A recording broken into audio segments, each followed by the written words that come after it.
Sumainyo ang Panginoon. At sumainyo din. Ang mabuting balita ng Panginoon ayon kay San Lucas. Papuri sa iyo, Panginoon. Nang linggo din yun, ang dalawa sa mga alagad ay patungo sa isang layong tinatawag na Emmaus.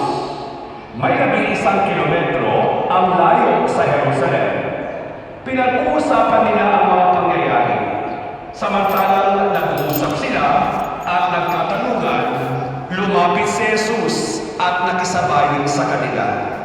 Siya'y nakita nila, ngunit hindi nakilala agad. Tinanong sila ni Jesus, ano ba ang pinag-uusapan ninyo? At tumigil silang nalulumbay.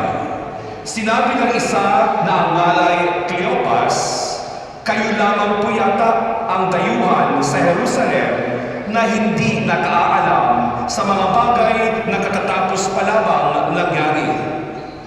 Anong mga bagay? Tanong niya. At sumagot sila. Tungkol kay Jesus na taga Nazaret, isang propetang makapangyarihan sa gawa at salita, maging sa harapan ng Diyos at ng mga tao. Isinakdal siya ng aming mga punong saserdote at mga pinuno upang mahatulang mamatay at siya'y ipinako sa krus. Siya pa naman ang inaasahan naming magpapalaya sa Israel. Hindi lamang yan, 3 araw na ngayon mula nang mangyari ito. Nabigla kami sa ibinalita ng ilan sa mga babaeng kasamahan namin. Maagang-maaga raw silang nagpunta sa libingan at di nila natagpuan ang kanyang bangkay. Nagbalik sila at sabi nakakita raw sila ng isang pangitain, mga anghel na nagsasabing buhay si Jesus. Pumunta rin sa libingan ang ilan sa mga kasama namin at gayon nga ang natagpuan nila, ngunit hindi nila nakita si Jesus. Sinabi sa kanila ni Jesus, kay hahangal ninyo, ano't hindi ninyo napaniwalaan ang lahat ng sinabi ng mga propeta? Hindi ba't ang Mesiyas ay kailangang magbata ng lahat ng ito bago niya kamtan ang kanyang marangal na katayuan? At ipinaliwanag sa kanila ni Jesus ang lahat ng nasasaad sa kasulatan tungkol sa kanyang sarili. Simula sa mga aklat ni Moises hanggang sa isinulat ng mga propeta. Malapit na sila sa layong kanilang patutunguhan at si Jesus ay waring magpapatuloy pa ng lakad. Ngunit siya'y pinakapigil-pigil nila. Tumuloy na po kayo rito sa amin, anila, sapagkat palubog na ang araw at dumidilim na. Kaya sumama nga siya sa kanila. Nang siya'y kasalo nila sa pag, dumampot siya ng tinapay at nagpasalamat sa Diyos. Saka pinaghati-hati at ibinigay sa kanila. Nabuksan ang kanilang paningin at nakilala nila si Jesus. Subalit, ito'y biglang nawala at nawika nila. Kaya pala gayon ang pakiramdam natin habang tayo kinakausap sa daan at ipinapaliwanag sa atin ang mga kasulatan. Noon tumindig sila at nagbalik sa Jerusalem. Naratnan nilang nagkakatipon ang 11 at iba pang mga kasama nila na nag-uusap-usap. Muli nang nabuhay ang Panginoon. Nagpakita kay Simon at isinalaysay naman ng dalawa ang nangyari sa daan at kung paano nila siyang nakilala nang paghati-hatiin niya ang tinapay.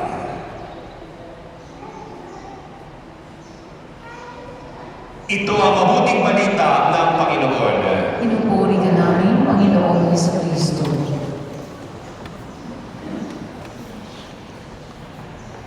Magandang umaga po sa inyong lahat. Magandang umaga po sa inyo, Father. Noong nasa seminary pa lamang po ako, madalas kong marinig ang mga katagang ito. Are you at the Emmaus Road? Sinasabi ito ng mga kapwa ko mga seminarista kapag nakita kanilang malungkot o di kaya'y balisa o halatang may problema o down na down. Kapag nakasimangot ka, nanlulumo ka, ang tatanungin na sa iyo, are you at the Emmaus Road? Ito ay nagpapahiwatig na hinahanap mo ang Diyos. Nasaan nga ba ang Diyos? Lahat po tayo ay nakakaranas maglakad papuntang Emmaus. Ang Emmaus ay kabaliktaran ng Jerusalem.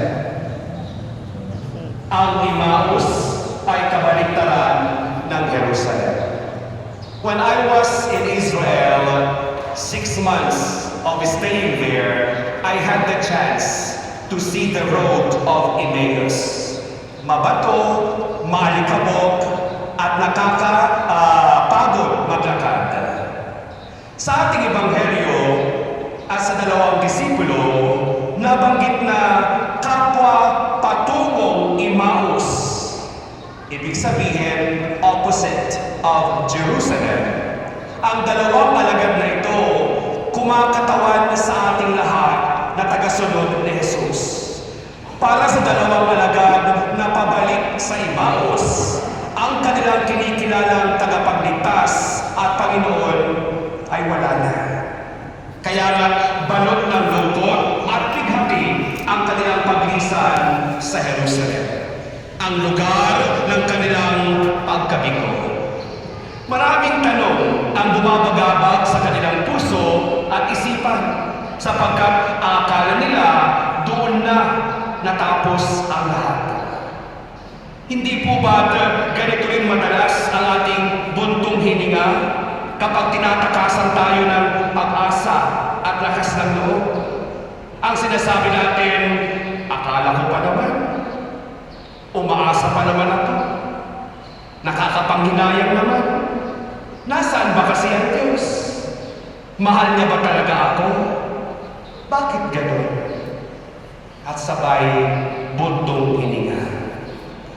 Mga himutok na mga nakakaranas ng pagkabalisa, mga himutok na nakakaranas ng kalungkutan, at kapag ang mga pangyayari sa buhay ay naging taliwas sa kanyang inaasa o inaasahan, ngunit ang kanilang pagkabahala, my dear friends, ay pinawid ni Jesus. Nakakatuwa nga lang, kasi habang naglalakad sila patungong Emmaus, habang pinag-uusapan nila ang pangyayari sa Jerusalem, nakisabay si Jesus sa kanila, pero hindi nila nakilala agad ang ating Panginoon. My dear friends, si Jesus mismo ang tumagpo sa kanila sa daan. Ipinaliwanag ang kasulatan at binuksan ang kanilang isipan sa paghati niya ng tinapay. Doon po nila nauunawaan ang Diyos pala ay kapiling nila. Ito rin po ang tanong ng marami sa atin. Nasaan ba ang Diyos? Kapag nakakaranas tayo ng problema, kapag may pagsubok tayong pinagdadaanan, kapag nasasaktan tayo, kapag may sakit tayo, ito rin yung tanong natin. Nasaan ba ang Diyos? Mahal ba ako ng Diyos? Yan yung mga tanong po natin. Kapag nahaharap tayo sa ating mga Emmaus, ang ating mga krisis, ay napakadali nating pagdudahan ang kanyang pananatili at tinatahak agad natin ang ating mga Emmaus. Lugar ng kawalan ng pag-asa, lugar ng pag-aalinlangan, lugar ng pagdududa. My dear friends, nasa ikatlong linggo na po tayo ng Pasko ng muling pagkabuhay. Isa lang ang nais ipahiwatig sa ating ni Jesus. Hindi po niya tayo binigo. Siya ay nanatili pa rin kapiling po natin. Sinasabi niyang hindi tayo nag-iisa. Kaya sa ating Ebanghelyo ngayong araw, mapapansin natin ang tatlong bahagi ng pakikipagtagpo ni Jesus sa dalawang disipulo. Isa-isahin po natin. Una, nung nakipagkita na si Jesus at hindi pa nila nakikilala, anong ginawa ni Jesus? Ipinaliwanag ni Jesus ang banal na kasulatan tungkol sa Kanya. Ipinaunawa niya sa dalawang disipulo kung paano ang Mesiyas ay maghihirap at mamamatay. If you're reading the Gospels, my dear friends, ever since nung nakakasama na ni Jesus ang kanyang mga alagad, hindi po niya inilihim. Sinabi niya sa mga alagad na siya'y paghihirapan, siya'y magsasakripisyo, siya'y mamamatay, at siya'y katlong araw, siya'y muling mabubuhay. He never hid it. Bukal ang kanyang pagpasasabi. Pero nakakalungkot. Hindi pa rin maintindihan ng mga alagad. Sabi po ni St. Jerome, I quote, ignorance of the Scripture is ignorance of Christ. At minsan yan ang problema po nating mga Katoliko. We don't know. When was the last time we opened our Bible? When was the last time we read and pray the Bible? Yun yung kulang sa atin. Ang magbasa ng salita ng Diyos. Kaya pag may problema tayo, kapag may mga pagsubok na dumadaan sa buhay natin, ang bilis nating sumuko. Because we do not know the real presence of God when we read the Scriptures. Kasi sasabihin natin, boring magbasa ng Biblia, ang liliit na nga, wala pang picture, ang hirap pang unawain. Yun yung problema po natin. But if you have that eagerness to read the Word of God, we will understand everything. Sa tuwing nagbabasa tayo ng salita ng Diyos, mas lumalalim ang ating pakikipag-ugnayan sa Kanya. Sabi nga ng professor ko sa Scripture, when I was in the seminary, the Bible, the Scripture, is the love letter of God for human beings. The love letter of God for human being. At sa paglalim ng ating pagkikipag-ugnayan kay Jesus sa pagbabasa ng salita ng Diyos, mas naisa sa buhay natin ang kanyang mga turo at aral. Ito ang paraan ni Jesus ng kanyang pagkikipag-ugnayan sa atin. Sa kanyang mga salita, mas nagkakaroon tayo ng inspirasyon at pag-unawa sa buhay. Mas marami tayong oras sa telebisyon.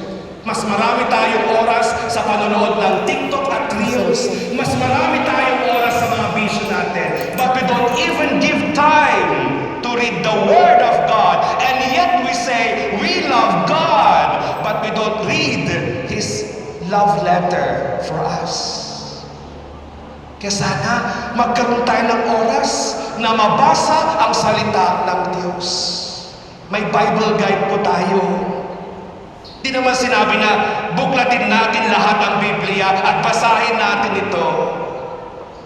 Yung isang verse, yung isang chapter na mababasa lang natin, and then we close our eyes at sasabihin natin, ano kayang mensahe ng Diyos sa akin? That's our daily inspiration. The inspiration coming from the Word of God. Yan po yung unang ginawa ni Jesus. Ipinaliwanag niya ang kasulatan sa dalawang disipulo because they have forgotten everything. Pangalawa, nakisalo si Jesus sa hapagkainan. Tutuloy na sana si Jesus, pero sabi ng dalawang alagad, Jakala, nilakaladsi kami. At doon, iminulat niya sa dalawang disipulo sa paghati niya ng tinapay sa kanilang harapan.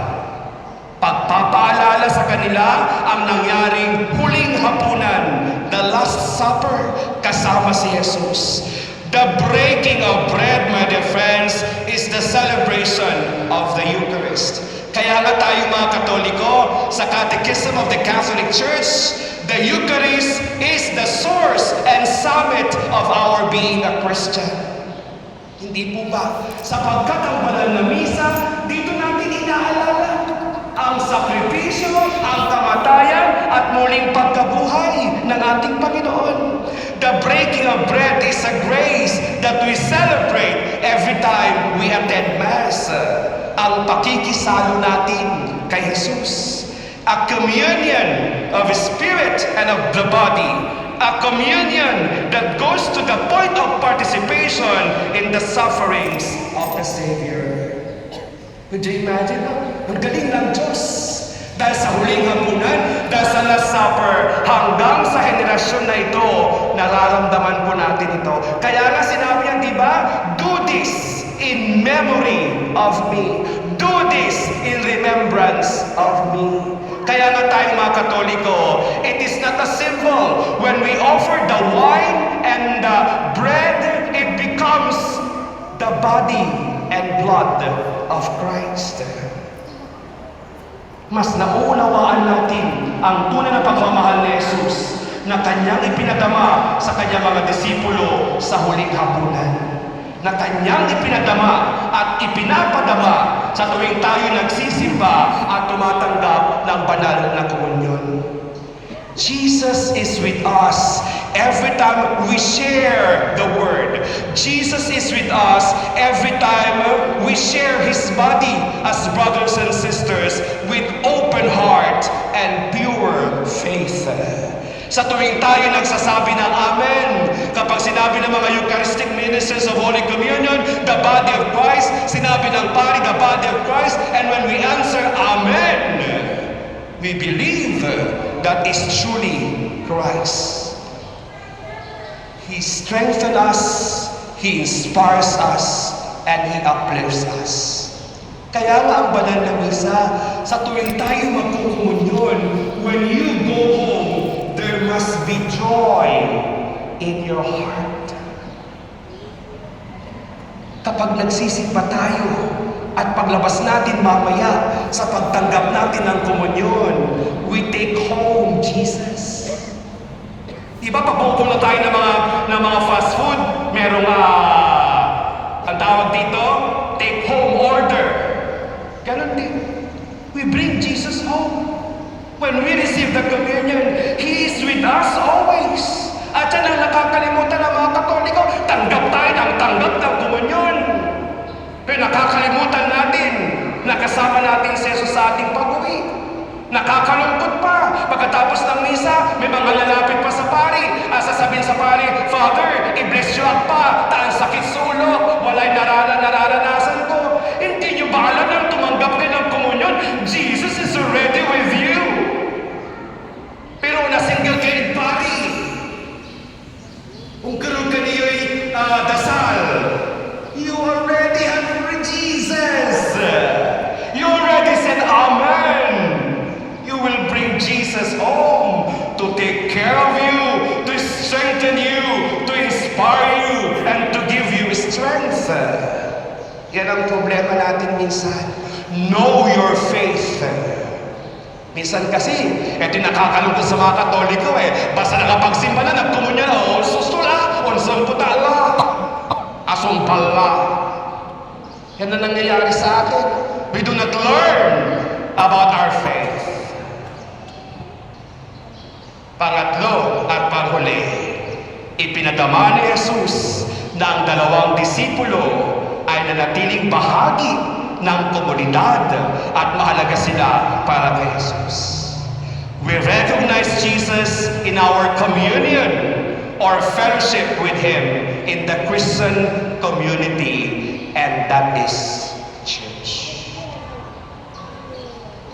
Alam niyo po, sa mga parokyang pinupuntahan ko, wala may parishioners na maminsan, muna single siya. Sabi na sa akin, Father Julius, ngiti ka ng ngiti.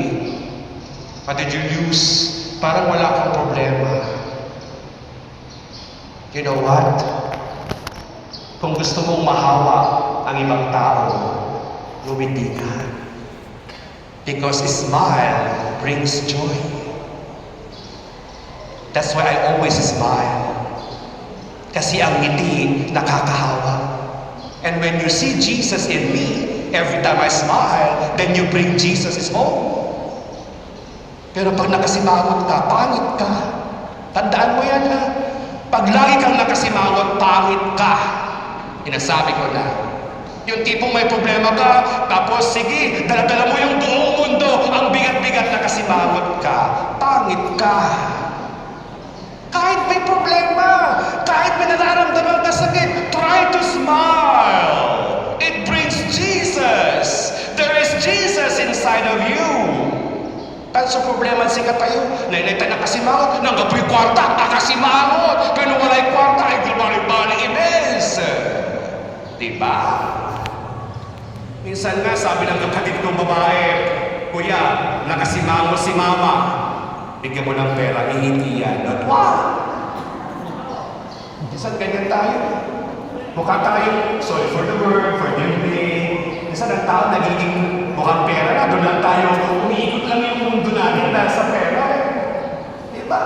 Kaya huwag kayong magagalit sa akin. Ang gano'n ko yung kwarta, mag-Israel ka.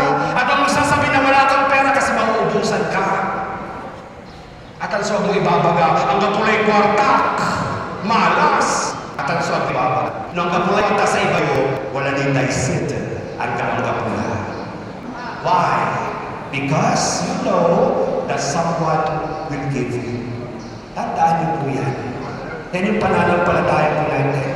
Okay, my dear friends, magpasalamat tayo sa inspirasyon ng ating Ebanghelyo ngayong linggo for giving us these threefold blessings. Ang banal na kasulatan, the Scripture.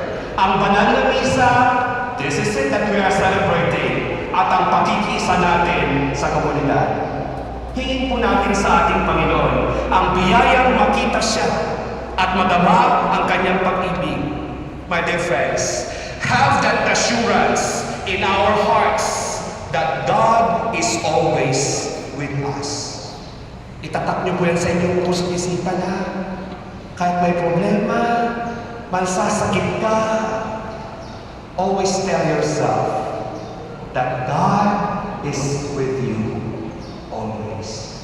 Kaya mamayang paglabas mo ninyo, lingon ka sa simbahan at sabihin mo, Panginoon, salamat at lagi po ako sinasama. Amen. In the name of the Father, the Son, and the Holy Spirit. Amen. We all stand.